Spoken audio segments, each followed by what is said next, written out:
Outside, and they can hear gunfire inside the school, and they start demanding that police go in, and they don't. And they say this is video of that.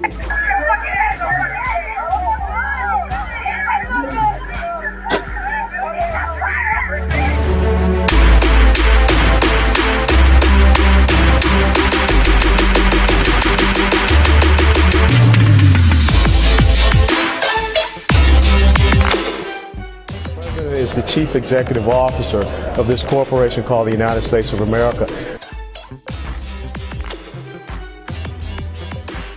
The President is the Chief Executive Officer of this corporation called the United States.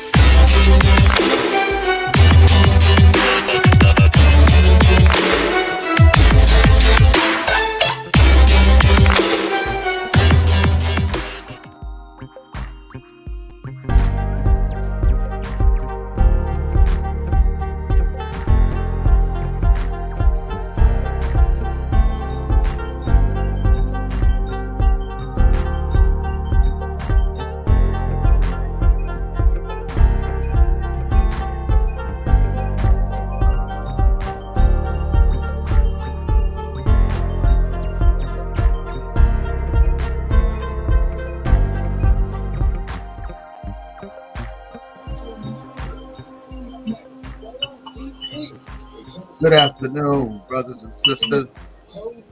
This is Walt Smith Bay. Urban renewal is nothing more than Negro removal.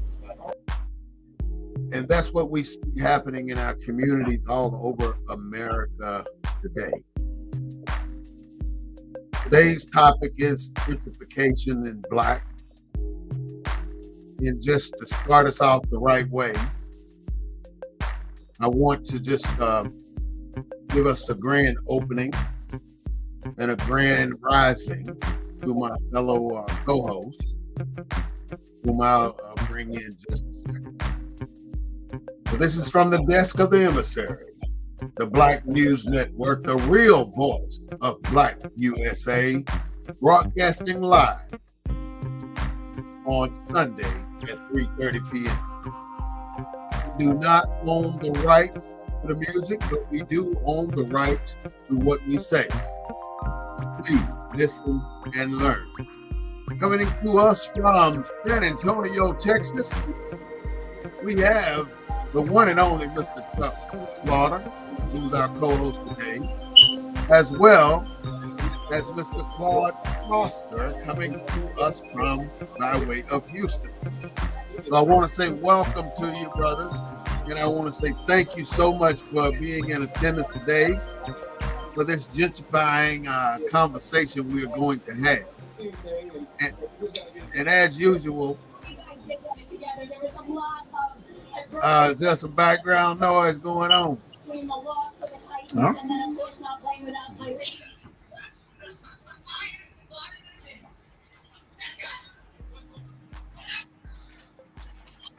Did you get it? All right. As usual, I'd like to start off by giving you an opening about our topics and what we're going to talk about.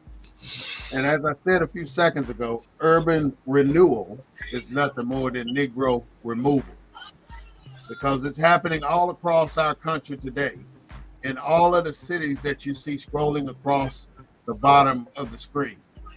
The biggest problem is in San Francisco, in the Oakland area. But it's happening here in San Antonio. It's happening in Houston. It's happening everywhere you go. You're seeing the black people losing their land because white people want to reclaim the land. And that's been our biggest issue. You have real estate lobbyists in Washington, D.C., ensuring that the federal government cut funding to communities to give subsidization to taxes, so people cannot and no longer afford to live in the communities that is being gentrified.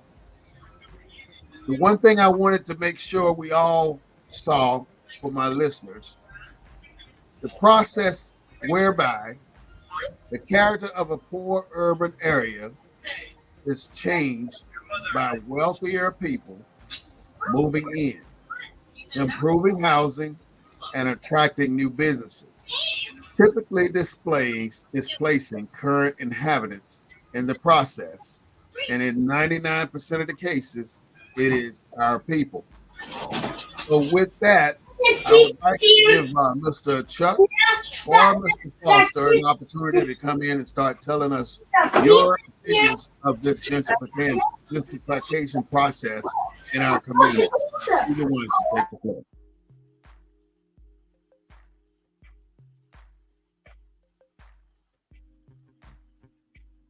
Are you with me, Chuck? Go ahead. You got your mute on, Chuck. All right, you off now. Yeah, just trying to let some of this noise pass by. Okay. Yeah, well, I'm in a meeting. Okay. Yeah, good afternoon, everybody. How y'all doing? Thank you, and for allowing me to be a part of such an important topic. You know, we come to talking about gentrification. It is a lot of the minorities and poor people, mainly blacks, that are being displaced. And we wonder why that happens so easily. But I think we have something to do with it ourselves as well.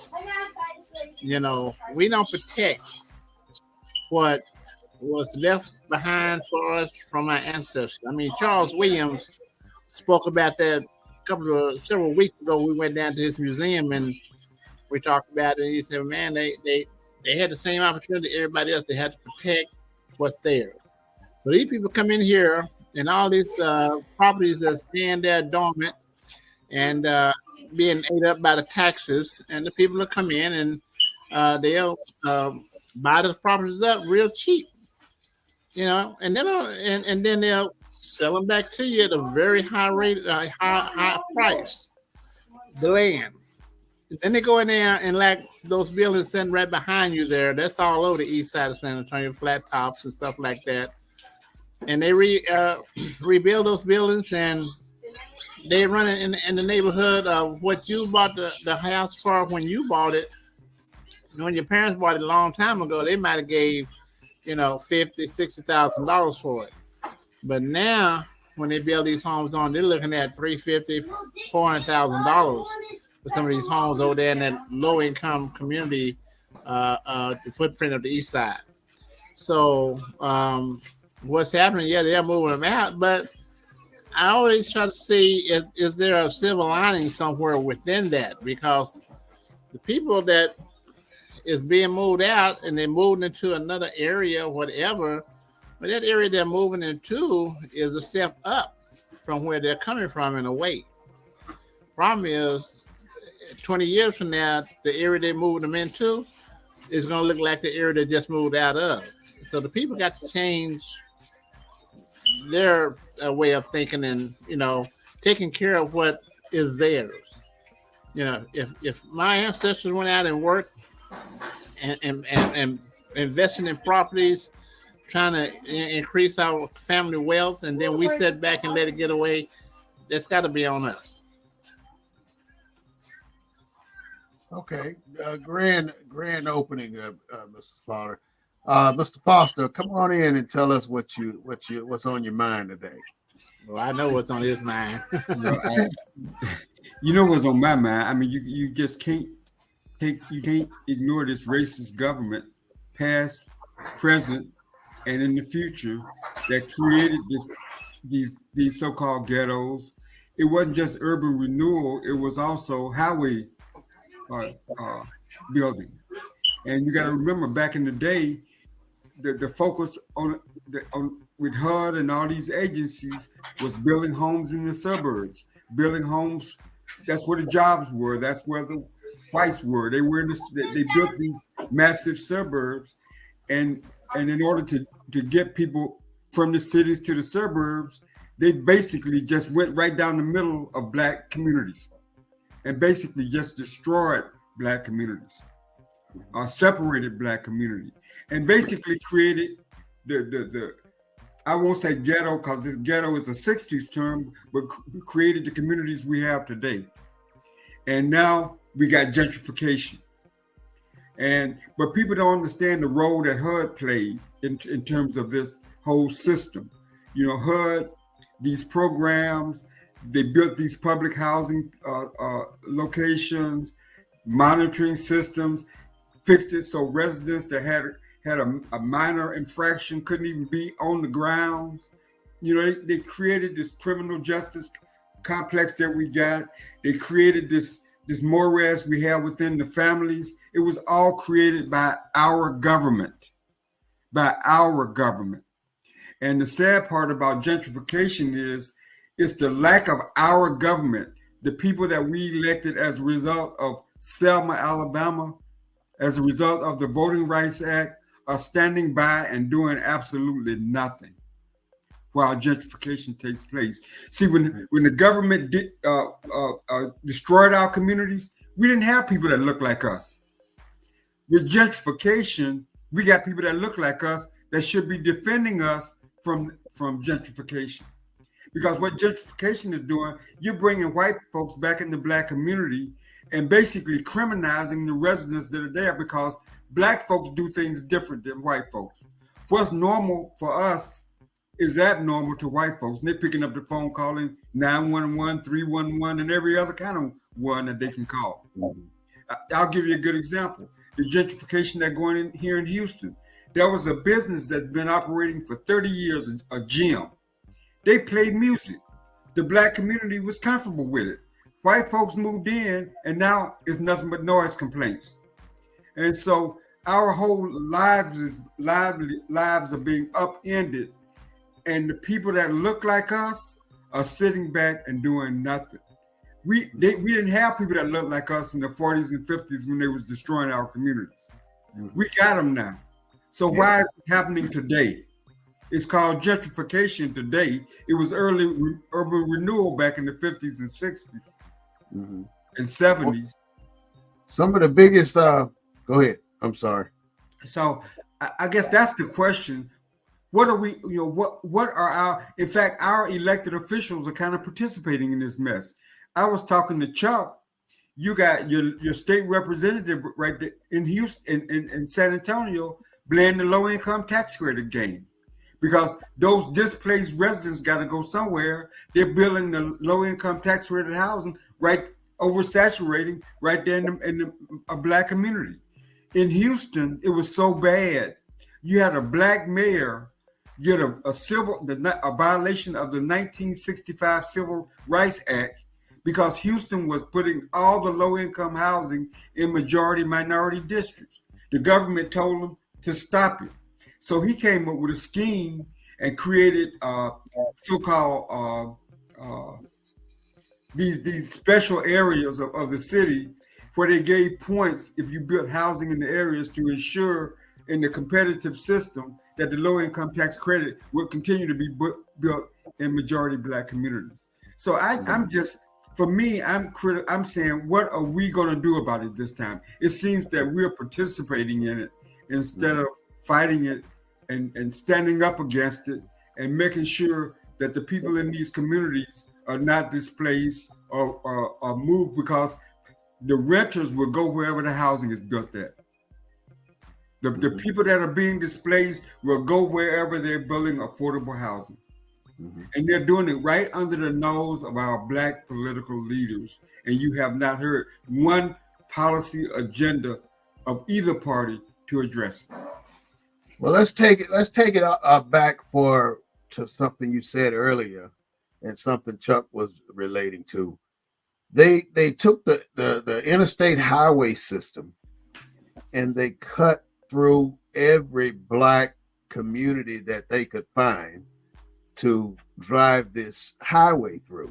Now we can go all the way back to 1824 when the city of New York took Central Park from 225 black farmers to make a park, and they eminent domain that area to move them out.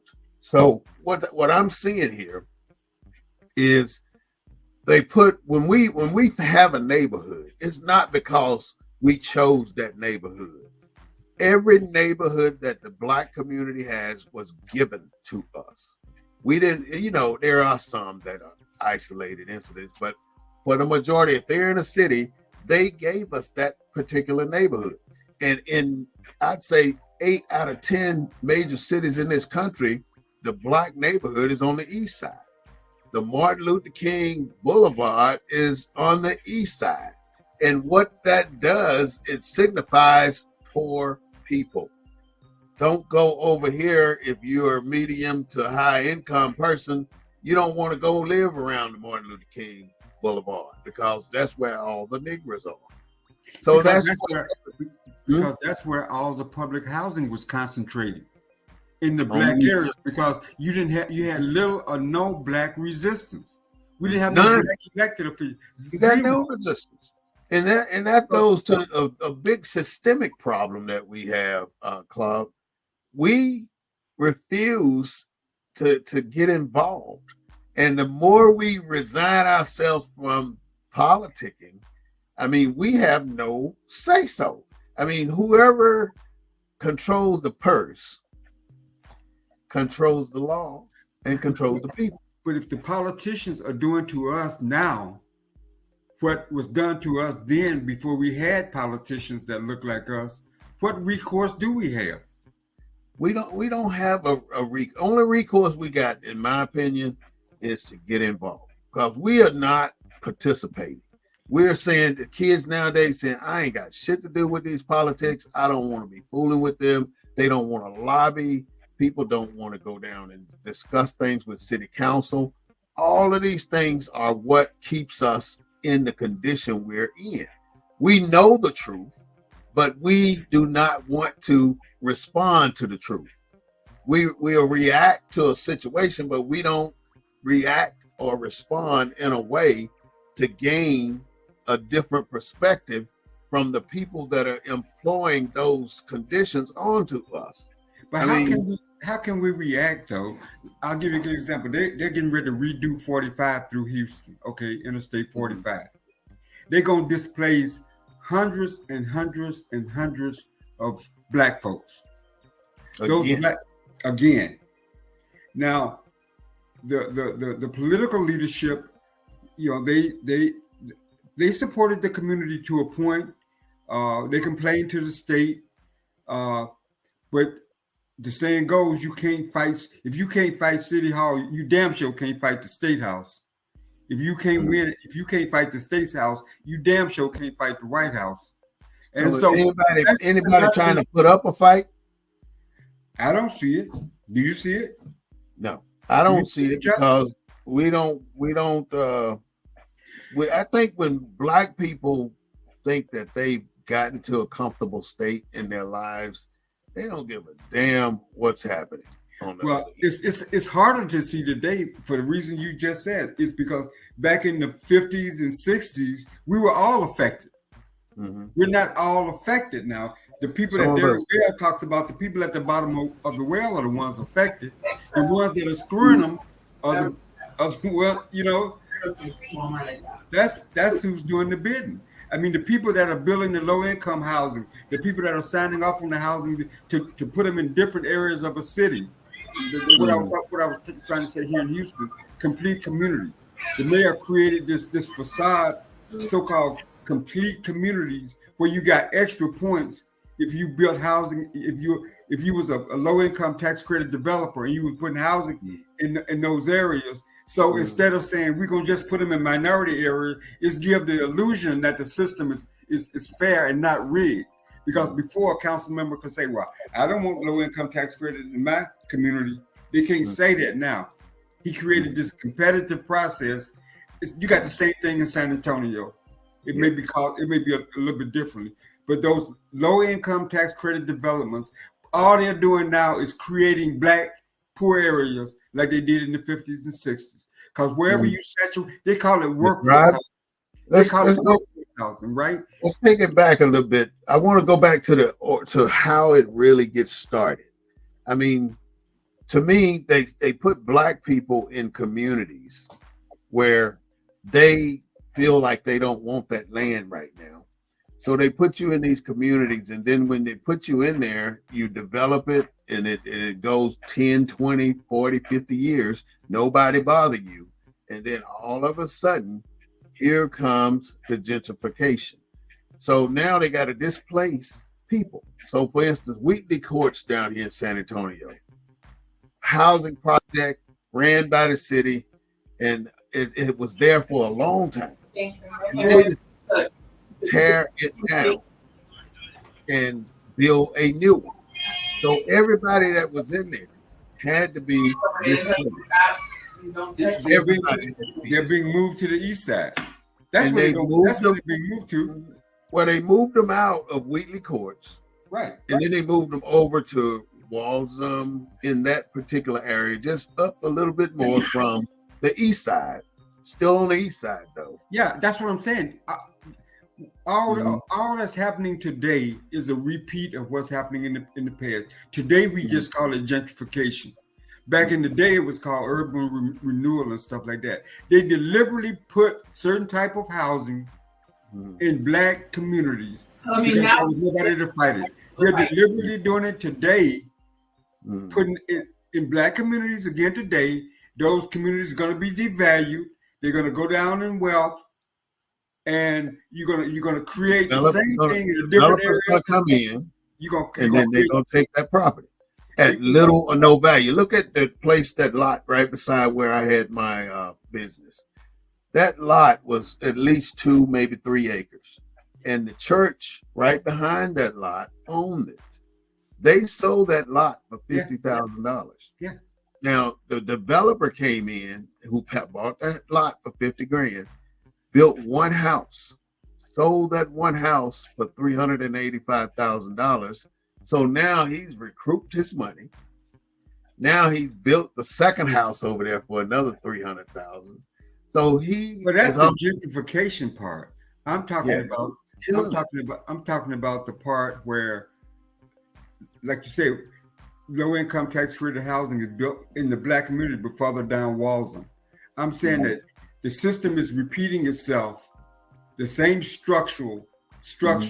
It's just that today, Black people, the ones that are not at the bottom of the well, are participating in it.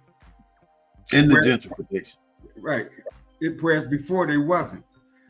Most of these cities are held by majority minority mayors. Right here in Houston, you talking about $300,000 house. They're building like 4 houses on what used to be one lot for $300,000 each. They had to change Is Chuck asleep? Chuck, are you asleep? You going out on us, Chuck? I don't know. But Chuck, Chuck and I have talked about this. This is the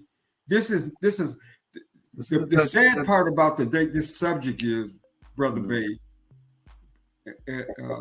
The sad part about it is that we're participating in it.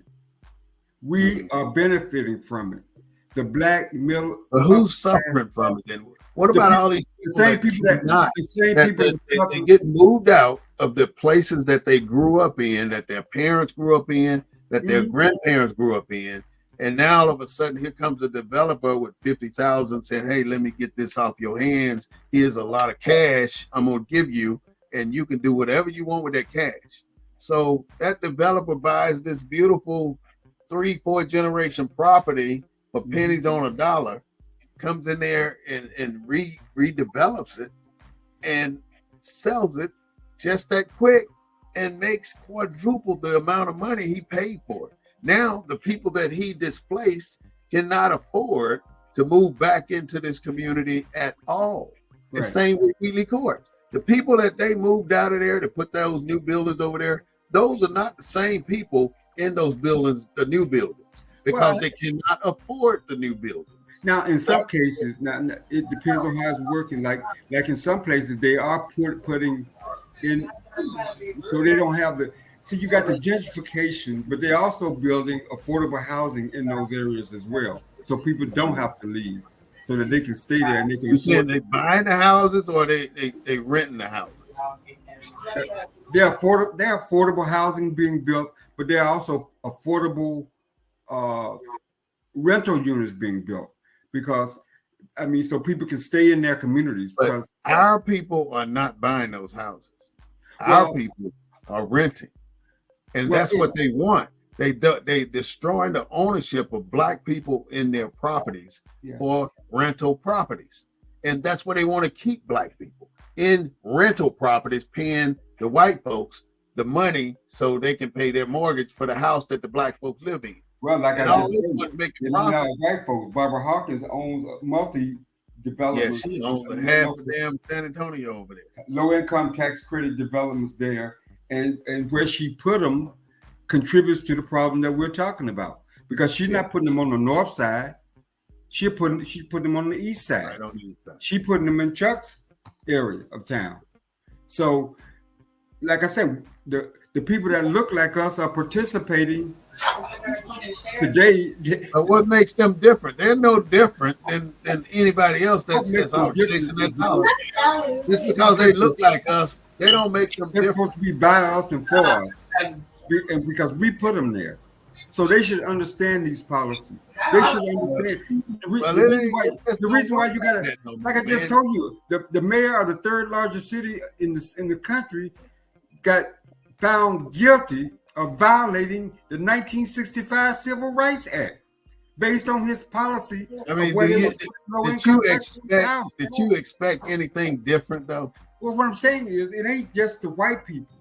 Black people. I'm not just blaming white folks. I'm blaming black folks too. Like you said, Barbara Hawkins got all this property that she's developing over there, and she's doing it to get paid.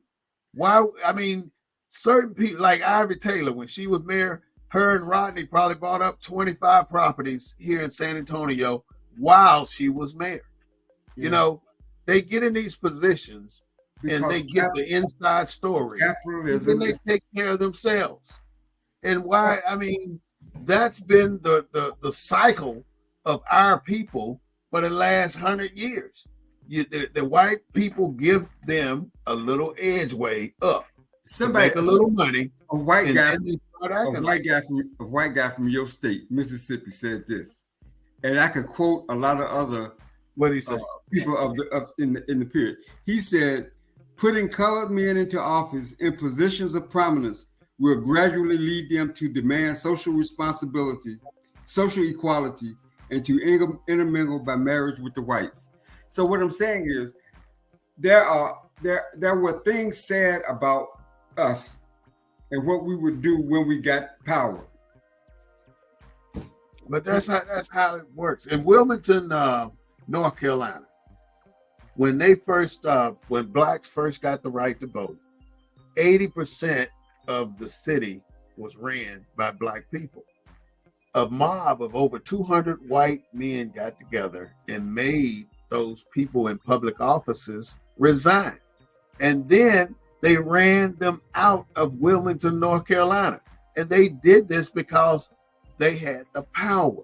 You know, and what I'm saying is the same people that gave us this authority to vote are the same people that changed our authority to vote. In other words, they give us this land, they cordon it off, and then they redistrict it to benefit them when they see that we are taking that responsibility to make it ours. Well, you got to understand, this is capitalism. Capitalism takes no prisoners. You know, money is green. It is green to black folks just like it was green to white folks. Yeah. We expect more from black folks. We expect green to be less green when it comes to black folks and black politicians and black capitalists. We expect them to understand our communities, understand this how we got to where we got to, and are not allow the system to do what the system did when we didn't have no power. And that's what we're not getting. In fact, it's on steroids now with black elected officials. And other black elected officials are not there to represent black. Well, but in San Antonio, who do we have black representing us? Well, you have a black community that obviously, whether it's the NAACP, whatever voice you have in the black community, fraternities, sororities. Don't make me laugh, man. We got no black community here in this city. And well, Chuck, if you want to go against that, you need to say something, because right now I'm saying there is not a black community here in this city. I second that. And we lost that when Hispanics and all of them migrated to the east side. We left the west side. Well, blacks left the west side a long time ago, and they populated the east side over here with the majority population over here for many, many years, and nothing ever got done. Now that you see the Hispanics moving in, you know, things are beginning to happen. You see, that's that racist, economic, and discrimination type thing going on. So what I want to know, if the people that's living in the community can't afford to keep the house that was left to them and pay the taxes on it, who are the people that's moving into the community and buying these houses when there's no jobs in the community? Who are the people that's buying the homes? In some cities, this is what I know, Chuck. In some cities, the government subsidize the taxes. In other words, they require people that are in gentrifying neighborhoods that don't want to sell. They don't let their taxes raise like the normal taxes would do on new purchases. So if you're grandfathered into one of these properties, your taxes don't have to go up. But in reality, you know as well as I know, these taxes go up every damn year. And you can go down there and try to get them dropped down. They're going to drop them a few dollars, but they still going to be more than what you were paying last year. Every single year, it's going up. And it's going up because we got no representation to keep it at a certain level for us, or to even create programs in our city government that would help us maintain our properties. We're losing 90 going east. I mean, we're losing, Chuck. Ain't nothing left for us here. And the only way we're going to change that is to mobilize and unify and start to say something to these governments. And that's been the biggest problem all along. We are too quiet and too docile and too agreeable with what they hand us. And they always have a trick to it. They will always give us just enough to shut us up. And then we shut up. You know, if we would just not accept them giving us the little bit that they give us and shutting the hell up, we got to keep pushing and pushing and pushing, and then we will get what I'll just do. But if we keep giving up every time they give us an inch, they'll take them out. I mean, that's what's happening. And black communities, I mean, even the ones that are being gentrified have black residents. They accept gentrification because you don't get the quality amenities without the gentrification. You can have, Houston got some third ward is one of the wealthiest areas in the state.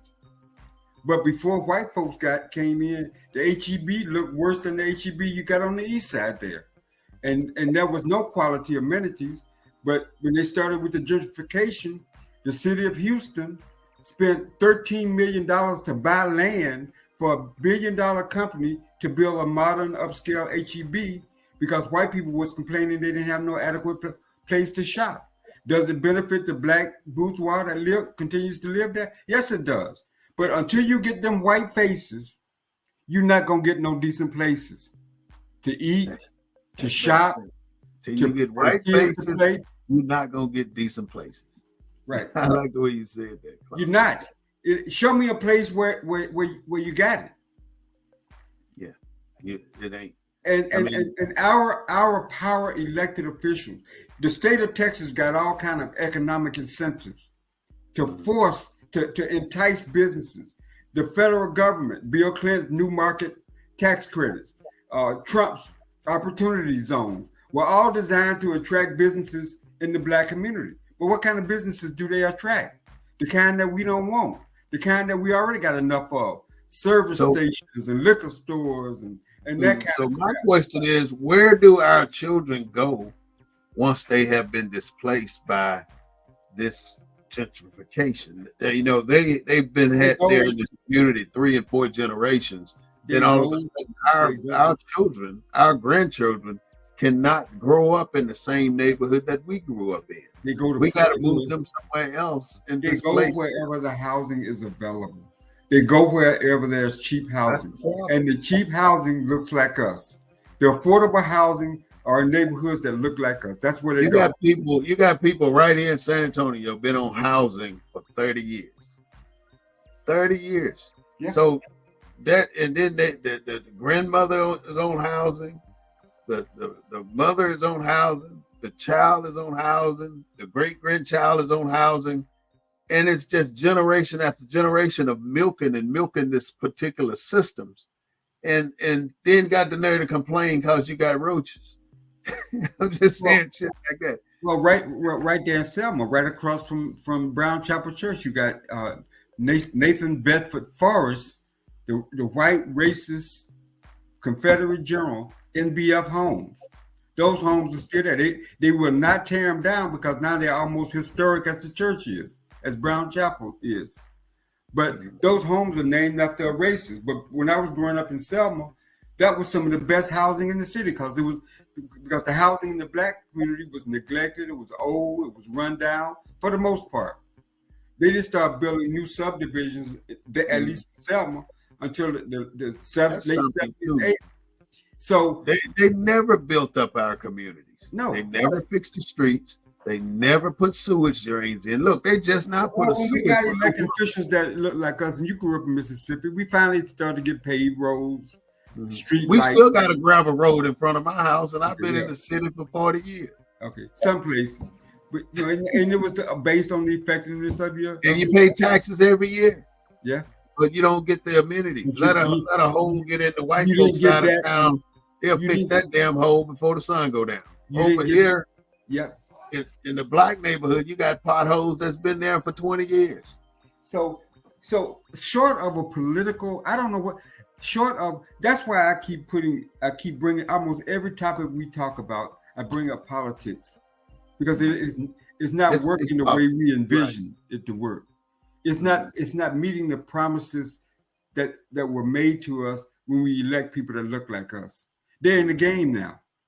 They're gaming just like the white man. Politicians. Yeah, it's not for the people. Politics are for politicians, not for the people. Yeah, and because if it was, some of these policy solutions, somebody black in office will be coming up with some policy solutions to address our unique problem. But you ain't got no blacks in office. Not Well, in unique. places like Houston, you probably do. No, we don't. It's worse. It's on steroids here. Even look at what happened down in New Orleans. You had everybody was talking about nigga Nagin, you know, when he was the mayor. He was selling contracts and doing all kind of stuff like that. But why is it that when a black person do something, they seem to get more attention than when everybody else is doing it?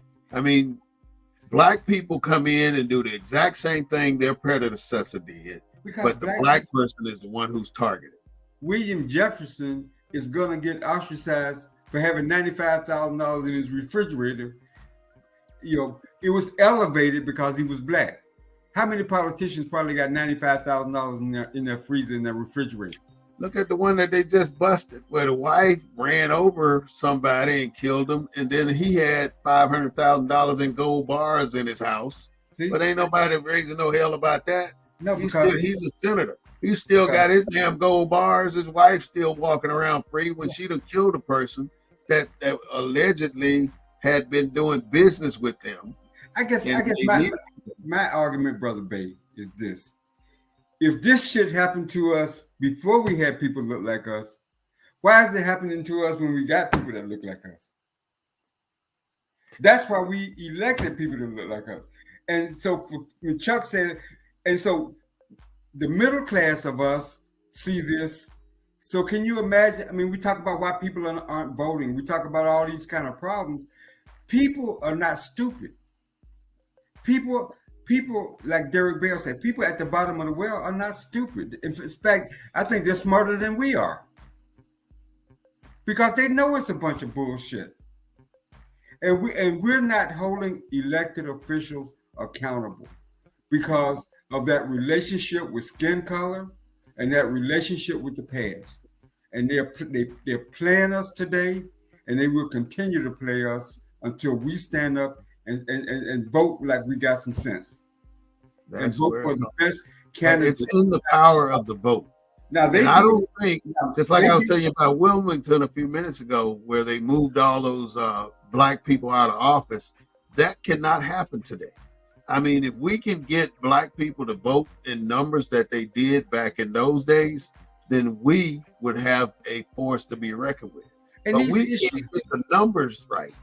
If we could just get our numbers up. That's these issues are complicated. Like the state runs the low-income tax credit housing. All the money from HUD goes through the state. Developers apply for that money. Black churches own the land in these communities. Politicians own the nonprofits in these communities. They get with these white developers, because I don't know any black developer in the LIHTC business. Because I've gone to Austin and we fought some of these tax credit developments, and everybody in the room, except for the surrogates, were white. I haven't seen no black builder yet. So it ain't black builders building these developments. No, they brought one out of Ohio to build Wiggly Courts. I'm talking a black contractor. Yeah. So black folks own the land, the churches own the properties, and they're selling their properties, because before the white folks can come in and build these LIHTCs in our communities, they gotta have a place to build them. They gotta have land, and then they gotta hire somebody that looks like you and me to go in that community and tell you what a great idea it is. Because see, it's part of the system. They did it here. You can't have she's a millionaire now. You can't have gentrification without having somewhere to put the somebody on the inside. No, you can't have gentrification because you got to have some place to put the black people. So that's why you have a proliferation of these low-income tax credit developments. They claim it's workforce housing. They claim it's so great. They claim that teachers gonna live there, firemen gonna live there, police officers. You know that's bullshit.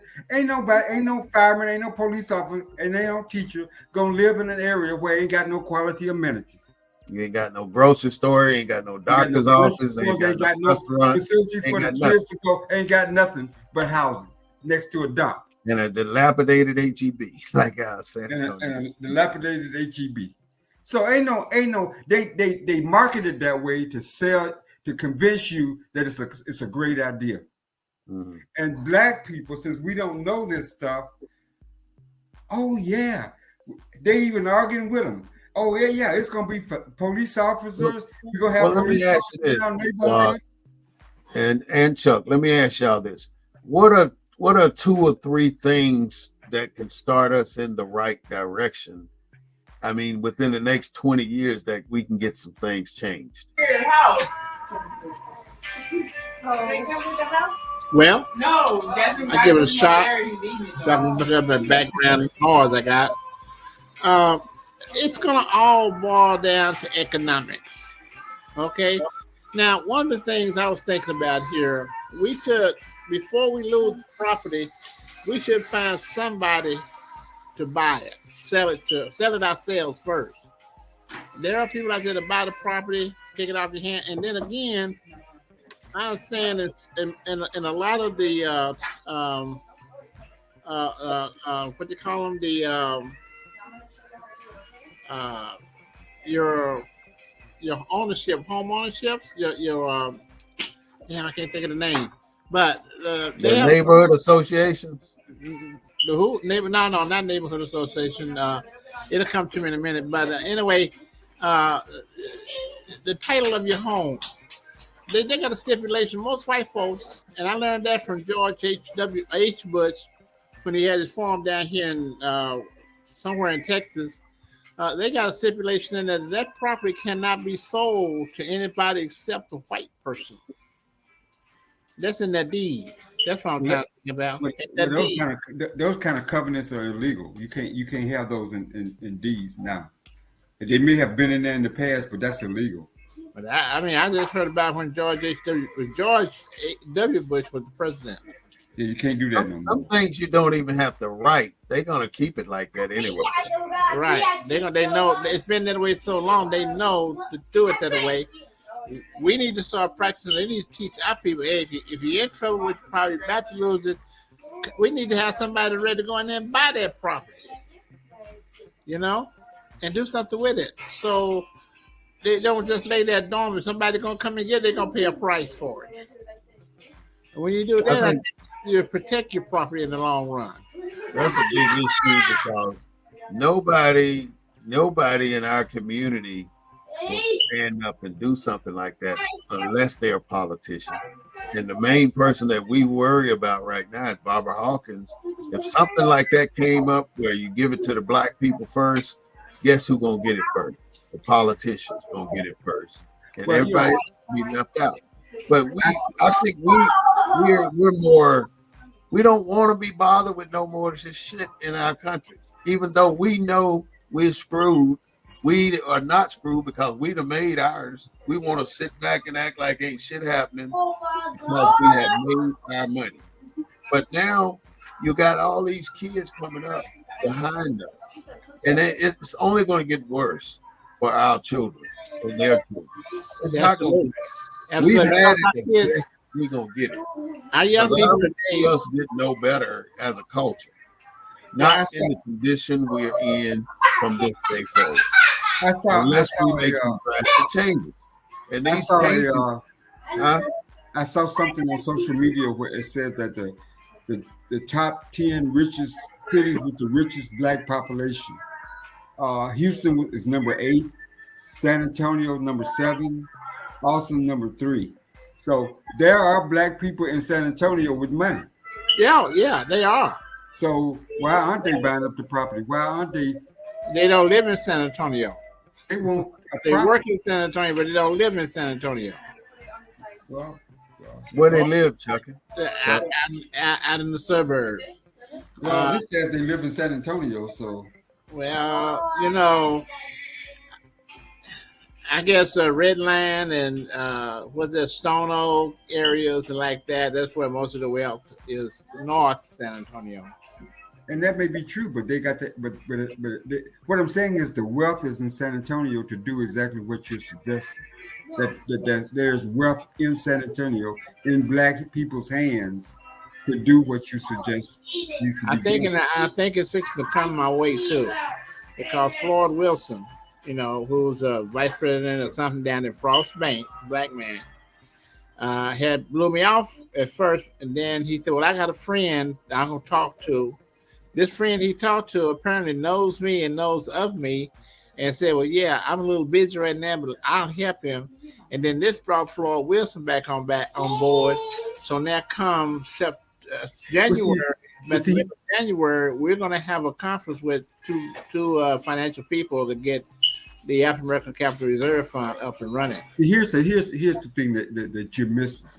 If let's just say black people buy up the property and they reinvigorate the community, will the black middle class move back to a black community? See, this only works with on the white side, because white people, when they buy up the property and they build a $300,000 or $400,000 house, these white people will move back in. The white. I think this is what this is. I think this, Why is it that the black middle class would not move back? that's a good question, and I think some of them might be moving back. They just got out here where they just started living a good life, and now we got to revert and go back to the inner city. The reason why a lot of people are buying up that property around, because they want to bring San Antonio back towards the inner city, downtown. Want to promote downtown San Antonio. Got ATB and all that kind of stuff going in down there.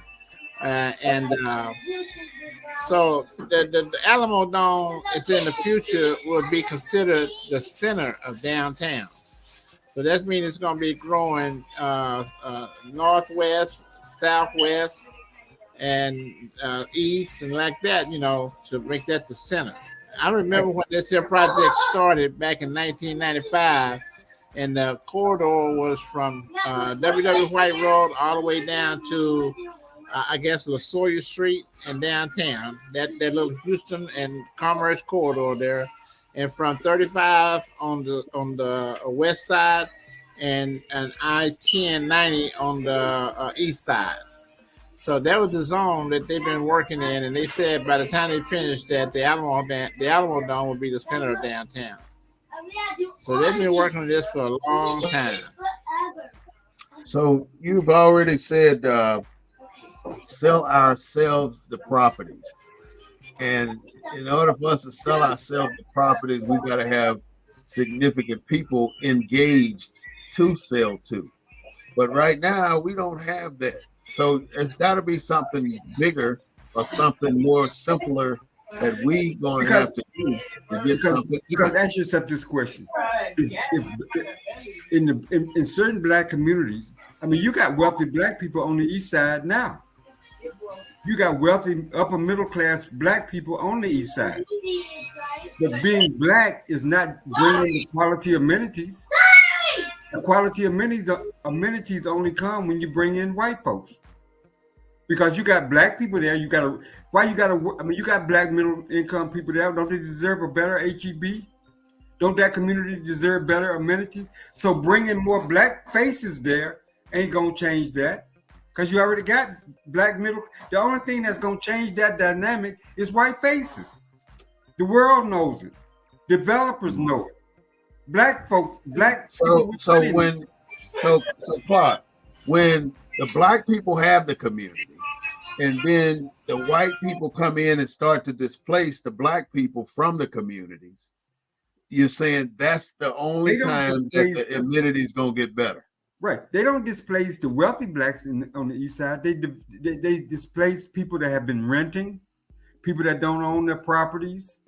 That's who gets displaced. But when the white faces move in, the better places move in, because the better places didn't move in with the black faces.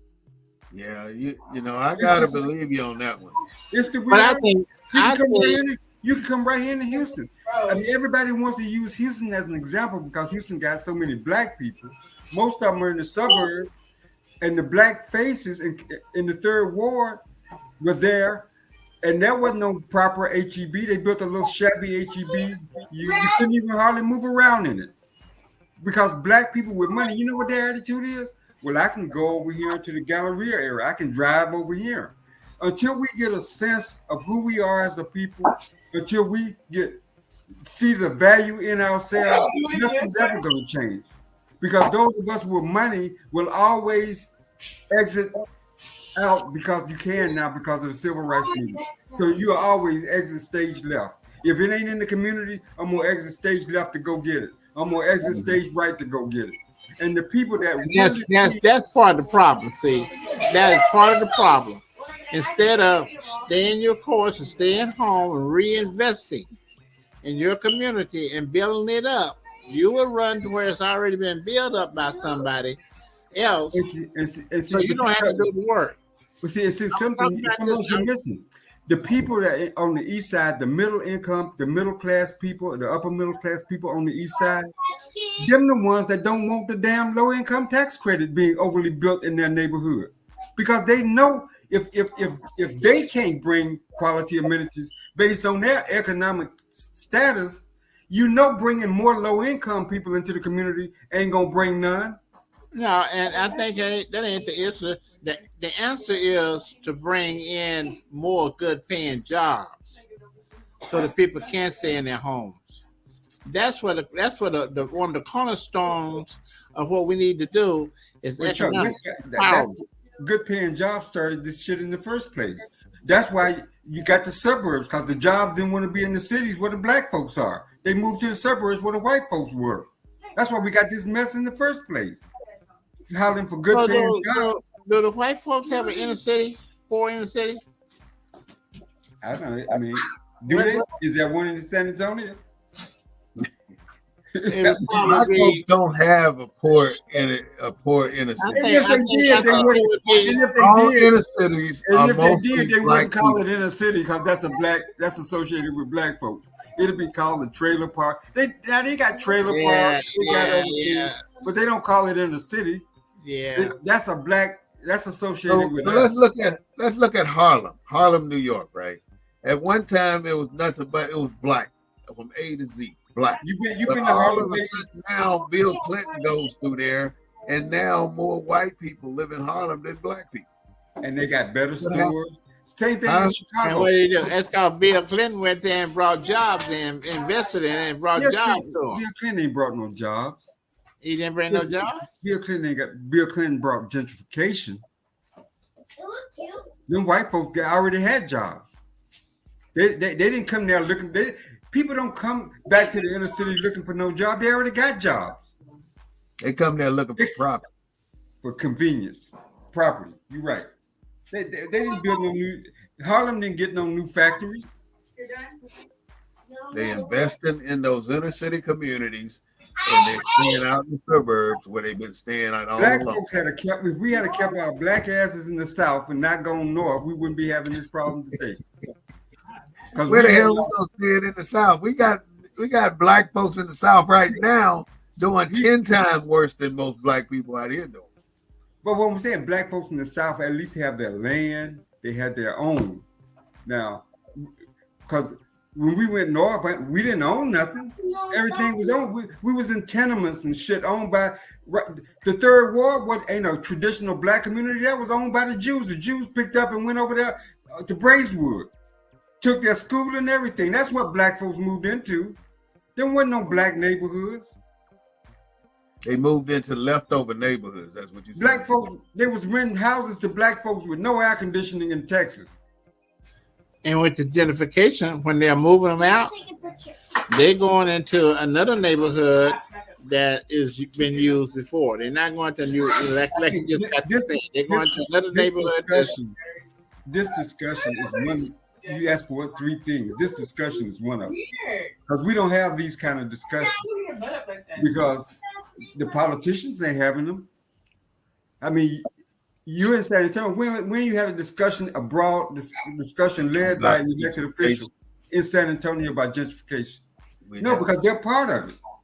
They're benefiting from it. They're capitalists. Hakeem Jeffrey got $74 million as the leader of the minority party in the House. He's the only black in the Congress, got $74 million. How you think he got that?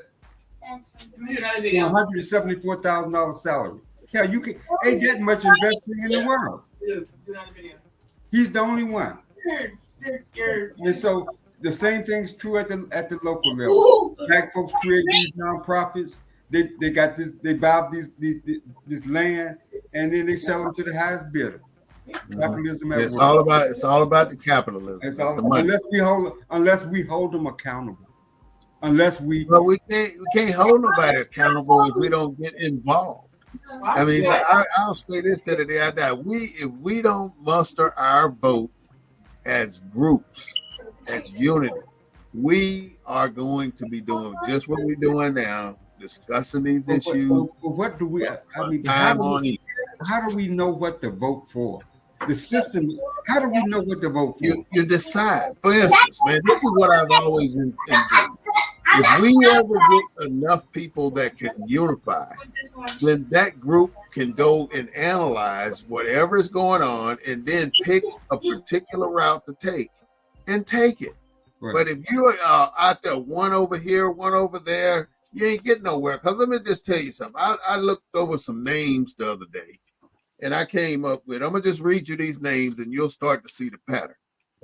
Sammy Davis Jr., Richard Pryor, D'Angelo, Angie Stone, Ronald Isley, Al Green, Rick James, Bobby Brown, Whitney Houston, Mike Tyson, Janet Jackson, Tiger Woods, Bill Cosby, R. Kelly, Tavis Smiley, Yudaka Iming, Jonathan Majors, T.J. Holmes, Jesse Selleck, Creflo Dollar, Kanye West. I mean, it just goes on and on and on and on. All these people with millions and millions of dollars. Every single one of them have been a target for some political or government agency to bring them down. Why? That's a lot of folks. A lot of folks. And that's that ain't even a grain of salt compared to how long the list is. It's Right. a lot of our people suffering right now. Michael Vick for kicking a damn dog. He got jail. You know, Tupac, Biggie Smalls. I ain't even went down that route. Yeah, but And then you let somebody like Snoop Dogg just survive and be all of this and all of that. You know, we got some badass priorities. Our priorities are effed up. And I mean F with a capital F. well, first of all, before we get into the black and white, we're a capitalistic democracy. We're the wealthiest country in the world. In the world, think about that. We're the wealthiest country in the world. The wealthiest. That is number uno. Everything else is below that, and there's nothing above it. But we thought that if we could elect people that look like us, they understood that. They understood that there was capitalism up there, but I'm not going to try to reach that far up before, because I'm going to uplift my people. And that ain't what we got. And until we figure out how to hold them more accountable, and if that means voting outside the two-party system, does that mean voting for people that don't look like us? Because we haven't tried any of them. I mean, the blackest district in this country, I think it's the second congressional district in Memphis, Tennessee, where Dr. King was shot. Congressman Cohen, he's a white guy representing those people. So obviously they got fed up because he's a white one and he's been in Congress. But the Congressional Black Caucus, he probably got a lot of good ideas, but he can't join the Congressional Black Caucus because he ain't black. But he represents the blackest congressional district. But them same Negroes can represent, well, I can't represent just black folks because I got brown people and yellow people and red people in my district. So they can't just represent black. They can't work with a white man to represent us because he's not black, but they can represent everybody else who ain't black. So until we, somebody once said that false knowledge was more dangerous than I used to think that ignorance was more dangerous than false knowledge. But I think false knowledge is more dangerous than ignorant. Because people that are ignorant, they just don't know. They have no basis of not knowing. But people that are knowledgeable, that are bright, that are smart, they're going around telling you that this is good for you when they know damn well them dangerous people. And that's what we got. Those are the kind of leaders we got. They're spewing this false knowledge, knowing damn well it ain't true. They know damn well the history of this country. They know damn well that black skin matters, and that you got to find a strategy, a political strategy, a social strategy that takes that significant aspect of our Americanism into play. But no, they'll tell you, I can't do that because I can't just be for black people. Hell, that's Obama said the same thing. But turn around and did things for certain other groups, for Asian, for white women. Hell, the lead LGBTQ. It'll be a good example. Black folks can't even do what's right for their people on some of these issues in terms of operations and changing your gender on young people because they're scared of the LGBTQ community. The whole thing goes against what they learn the teaching in the black church, and yet they spread false knowledge that it's about equality and it's about all this kind of other bullshit. That's who we got. We got people that are smart. They have graduated from some of the best colleges, spewing false knowledge, and that's more dangerous to us than pure ignorance. And until we find a way to address it. With that, let's go into our closing statements. So we're gonna go to Chuck and then come back to you, Claude, and then I'll close. Yeah, I was going to interject and say something. I forgot what I was going to say though. But I think what Claude was talking about. I lost my train of thought. What were you talking about, Claude? No, I was just talking about. I'm on the show from a political perspective, so I always bring politics in it because politics. That's that was my statement. I was going to say this that until we as black people come up with an agenda of our own, what do we want? Yeah. What we want for our people in this country, and right now, we should be standing up just like the Hispanics did today in Washington and called out the Republican Party as being a racist party because of what they're trying to do on the border. Okay, and until we step in there and say we join the Hispanics in calling out the Republican Party as being a racist party since they killed affirmative action and did away with DEI. They made discriminating against blacks legal in America. Until we make that a part of the program going into 2024, and that's the one place we can start right now. We may have to put up with Biden for another 4 years. I'd rather put up with him for another 4 years, be angry with him because of what he didn't do as far as getting the voting rights bill brought out and the John Floyd. You honestly think Biden could make it another 4 years? Yeah. I'm not gonna fall for that trick that he's too old. The man got knowledge, a lot of knowledge. You know, we might not like what he did with our brothers and sisters, but we can punish him. We can punish the future. We can put a message out to future politicians that want our vote. We understand Biden and Kamala Harris put a lot of black men in prison. And when Biden was running for president the first time, the black woman was the backbone of the Democratic Party. Okay, but now what is he doing? He's reaching out using black men to try to pull that black male vote in, coming out here with some entrepreneurial program, got some young black brothers up there boosting him up on that end. I'm not gonna fall for it. I'm gonna vote for him as an alternative to having to vote for Trump or stay at home. That's the only reason why. But after this, if we organize and get our agenda going, the next Democrat that's going to be up in there better understand he don't have these votes that they can take for granted. And the Republicans going to have to understand too. They got to work for our votes. We got to tell the black people who's forming there and selling us out.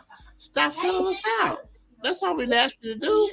Work with us, not against us. Be for us. So until we get, do that, I don't think nothing's going to change because money is power. And the only way we're going to have power as a culture is to come together and do, as my hero Malcolm X once told us to do, create an industry of our own, to take care of our people, put them to work. Why don't we support the black farmers to grow our food and the ranchers to grow our food? Why don't we build manufacturers to put... because we're trying to do it individually. That's why we have all these issues. That's why we got to come together. We got a lot of social organizations here in this country, black social organizations that ain't doing the damn thing. We got the money. The list is what? The NAACP. I've been here over 20 years, and I have yet to hear the NAACP handle a single issue of discriminatory behaviors in this city. Over 20 some years and not one. The only thing I know the NAACP for is one. They let you know what your dues are due, and for two, they hold their annual banquet. That's it. Nothing else. And if they did the latter, if they did what you suggested they did, they wouldn't have no money for that banquet.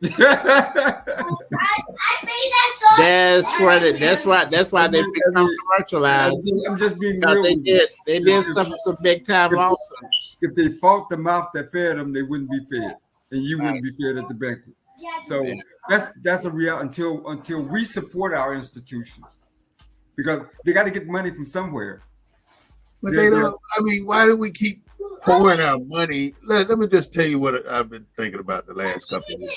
This is the giving season. This is Christmas, Thanksgiving. Everybody's going out here trying to give away something. We're giving away turkeys. We're giving away plenties. We're giving away back to school clothes. We're giving away toys, school supplies, Christmas gifts. But we're the poor people out here giving away shit. And the rich people are out there driving around from site to site claiming that shit. You see people pulling up at a distribution, driving Escalades and Cadillacs and Mercedes, and won't even get out the car. They don't want to get their shoes dirty. We're out here acting like we're doing all this charity work. It's a big scam. It's a big scam. And then you got people. We don't realize that we've been in business for hundreds of years in these organizations, and we yet can show more than $20,000, $30,000 in the bank. Ain't no damn way an organization need to be 100 years old with that $20,000, $30,000 in the bank. And people got this misconception, black people do, that a nonprofit got to be broke at the end of the year. That's a goddamn lie. I'm just sorry to say it. And that's what our problem is. A nonprofit got all this money. A nonprofit, think about it. They can't have a profit. They set up that way. Don't have to be a profit. They can't have a profit at the end of the year. And that's what we got a proliferation of in our community. We got business. That's the problem. Why do you got to call it a profit? That's part of that. Because we got all these nonprofits, because the government, this structural government set this shit up so white people can make donations at the end of the year to the NAACP, to the Urban League and other organizations, get a tax write-off, and these organizations don't question why they ain't hiring enough black people, like Chuck suggested. Ain't doing no real audits of these corporations, not holding them accountable. God, what determines a profit? It's okay. Let me talk to my best friend.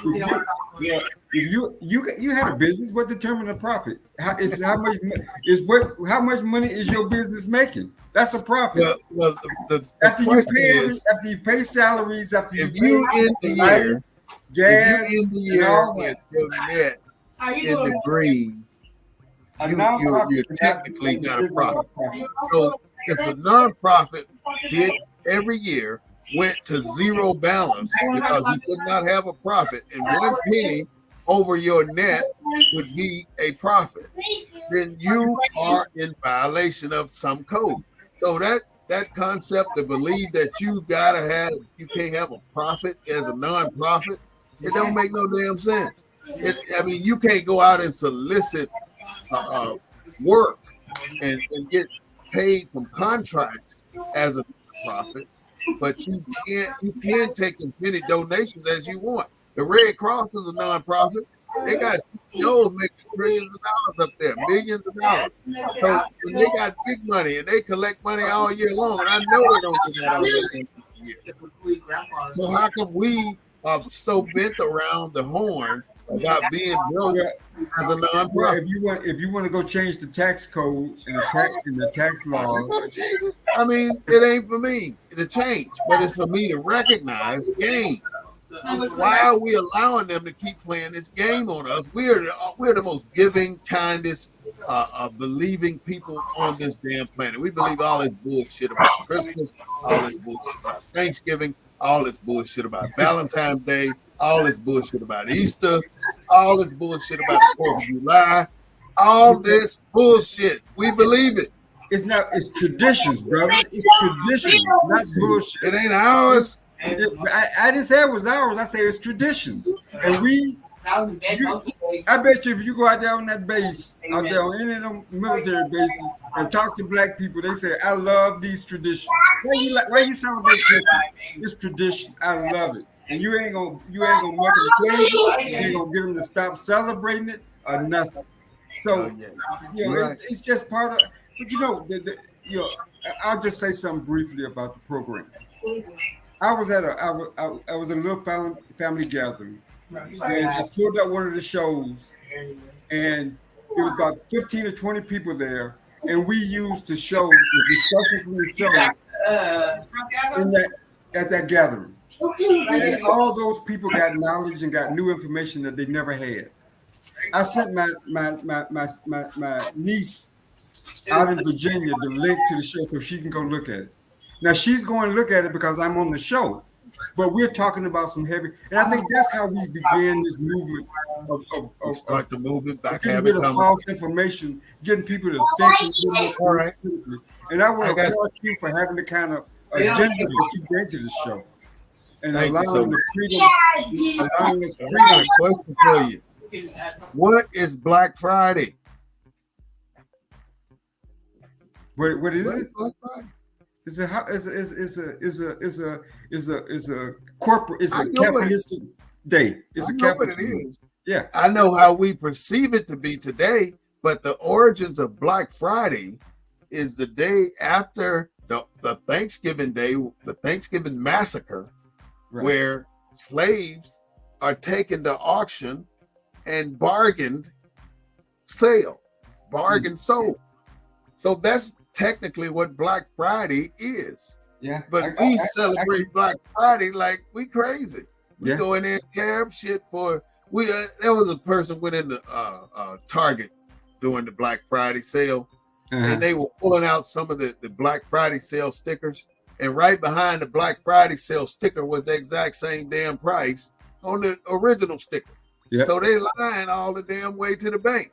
Yeah, we going out there like we getting a damn deal, and we not. Well, like I say, this show can help debunk some of the false knowledge that we've been taught all our lives. That's the purpose of it too. False knowledge is more dangerous than ignorance, and those of us that are walking around on this earth with what we've been taught, and then we wonder why we're in the condition that we're in. So, all right, so. We've been on about an hour and a half. So with that, if you got any last remarks, go ahead and say it right now, and then I'll just proceed to I think it's been said. I think this time should be back to you to wrap up. Okay. All right. So this has been our Sunday broadcast for the Black News Network. We've been talking about gentrifying Black America and what problems do we have with which creates this type of situation for us to survive through.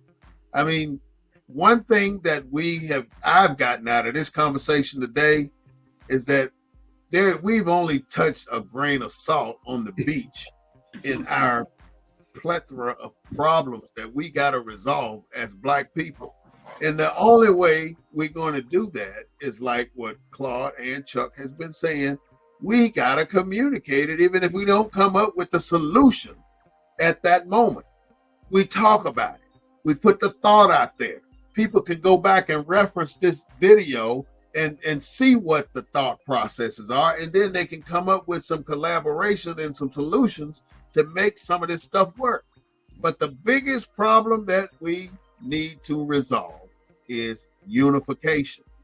If 5 brothers, 10 brothers, 3 brothers get together and walk in the same direction politically, economically, and intellectually, then we can get somewhere in the next few years. But the way we're operating now, we got the crab in the bucket mentality. We don't want to see this person succeed because they may be making more than that one's making. It don't damn matter. If we all in the same damn boat, we going down. That's the problem. So with that, this is the Black News Network, and it's from the desk of the emissary, the real voice of Black USA. We're broadcasting live on Sundays at 3:30 and again on Wednesdays at 6. But like I said before, we're creating a new format. It's not available yet, but when it's ready, we'll launch it. It's not quite ready yet. We do not own the rights to the music, but we do own the rights to what we say. And I want to thank our guest today, Mr. Chuck Slaughter, and our other co-host is Mr. Claude Foster, who represents Houston. So thank you guys so much for watching our show today, and we'll be back again on Wednesday at 3:30. Don't forget to go to our YouTube page, BNN247, and subscribe. Don't forget to go to our webpage, www.bnn247.org, and see what we have to offer. But we appreciate following us on TikTok, on Instagram, on them other social media platforms. So with that, have a great day today and a better. Excuse me, on a point. You gave 2 different times on your Wednesday show. Is it 6 o'clock, not 3:30, right? Yeah, 6 o'clock on Wednesday and 3:30 on Sunday. Okay. Good. Good.